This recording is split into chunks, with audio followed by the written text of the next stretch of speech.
Hi there, my name is John Stevens, pastor of Zion Lutheran Church in Oregon City, Oregon, and we're part of the ELCA, and welcome to Dollar Store Children's Sermons, where we take a look at the lectionary text we tie them to an item from the Dollar Tree. This is for the narrative lectionary, and we are at September 18th, the 18th Sunday after Pentecost, and we're looking at God's promise to Abraham, and where God has Abraham go and look at the stars and try to count the stars, and the idea that that's how numerous his descendants will be, and for Abraham that is a blessing that continues the line, and that's for that story. That is a God being faithful, even though there's times where Abraham questions that God truly will bring an heir for Abraham.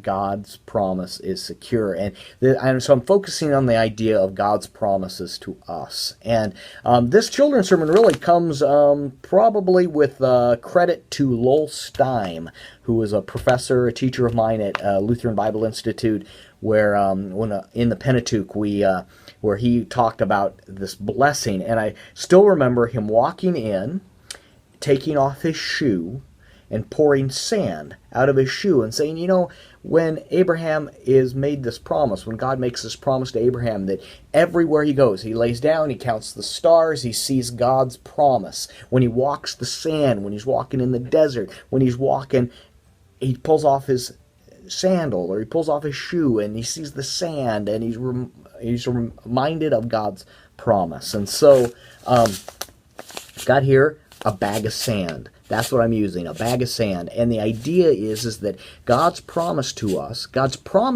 us are so many that to actually count them all would be ridiculous. So the idea is we got the sand. Here we're going to count some sand. Let's see how many grains of sand there are in there.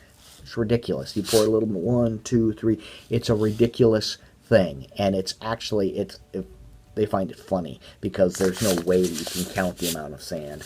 And that's the God that we have, that God's promise to us is so great and so wonderful that it's impossible to count. And that's grace. So I love it. That's what I'm going with. I hope it's a springboard for your own thinking and your own children's sermon. As always, thanks for stopping by, and I hope you have a blessed week.